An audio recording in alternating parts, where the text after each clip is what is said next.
What's going on, Bills fans? This is Bills Latest. We are brought to you by FanArc, and here we are again. It's Keon Coleman talk time, folks. Again, Brady loves Keon Coleman, believes in Keon Coleman, says if he just does the things off the field, he'll be okay. It's year 3. He dances on the sideline when he's been benched. I can already see where this head coach is going. This is like Shire with Duke. Soft. It's a soft team.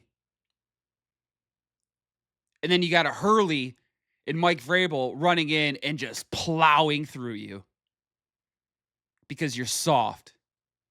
Oh, it'll get better. Come on, buddy. Do a little practice. Why can't you just admit you made a bad pick and move on? He is not the guy. He is not the guy. I am flabbergasted. Why are we still on Keon Coleman? Have you not seen enough shit? I'm telling you, this wide receiving core is no different than last year. No different. If you think Keon Coleman is going to have a year, you're an idiot. What are we doing? What are we doing? Is this because everybody made fun of Bean for not being able to draft anybody? Is that why we're just keeping around hoping and praying? Because they're saying, oh, well, it's only his third year. He's just breaking in. Neighbors looked phenomenal in his first year. Njigba looked phenomenal in his first year. I'm not buying it. Wide receivers are pretty much plop and play. Unless you're a complete moron and you don't know how to read playbooks and you don't know where you're supposed to be. You don't know what time to show up to a building. You don't know how to sign your own contract. That's the guy you want. No, but he's been working. Working on what? Signing his contract? His signature? It is insane. Keon Coleman is a topic of the Buffalo Bills. Should have been cut and gone. But nope.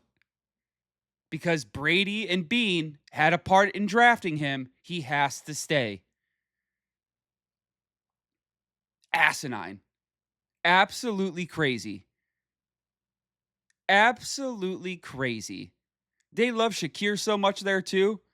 I would have been packaging every wide receiver and shipping them out. There isn't one that I'm saying gotta keep them. I'm sorry.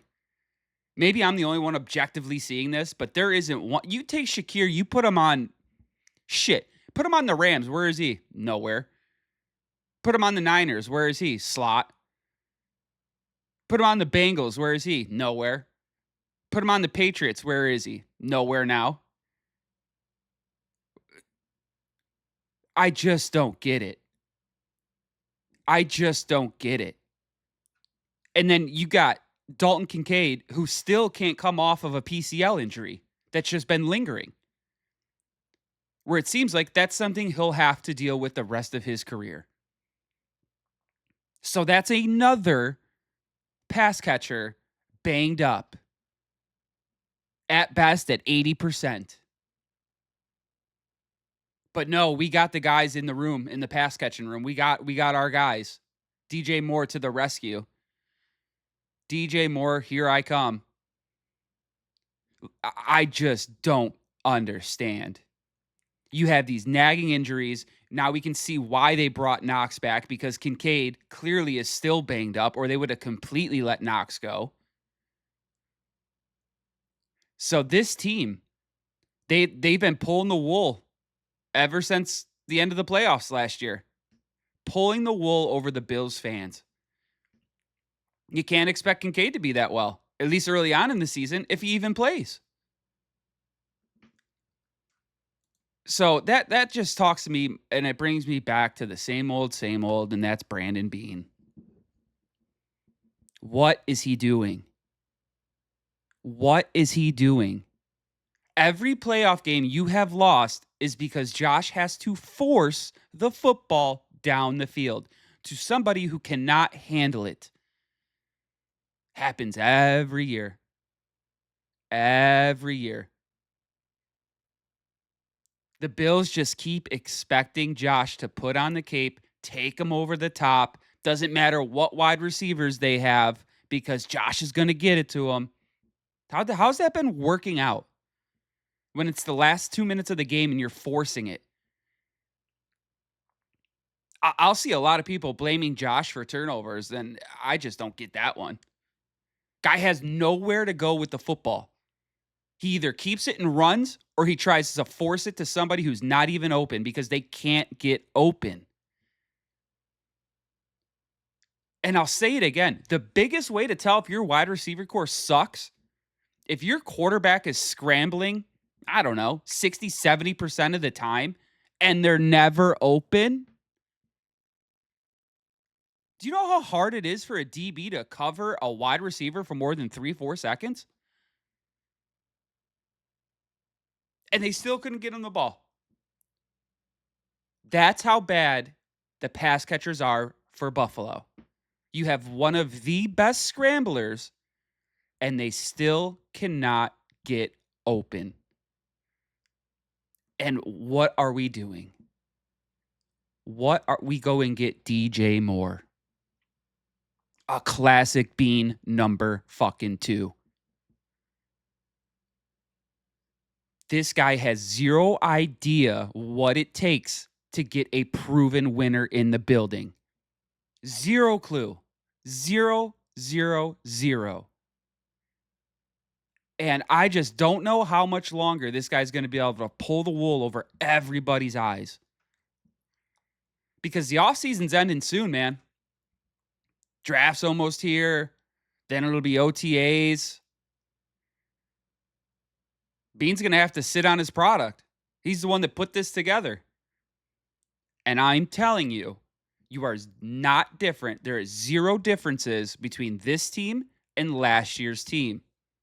No matter how much you want to say, we got Gardner Johnson, we got Bradley Chubb. Nope. Same team. Might be even a little worse because now you have to learn a new scheme. So that could go either way. Either way. And that kind of brings me to Bills Mafia. What are you guys thinking? What are you guys feeling about all this? I see a lot of mixed reviews. Some love it. Some think Bean has hammered this, saying, well, he doesn't have much cap space to work with to begin with. Sure. Go free some up. Get rid of trash players. And then you got other half that seem to be kind of with me, saying that, yep, DJ Moore. Nice, but a good number 2. It'd be nice to have a number 1. But that has been it for today's Bills latest, folks. Again, we are brought to you by FanArc. We hope you hit that like and subscribe button down below. It helps us out tremendously, and we will be back with more content for you guys tomorrow.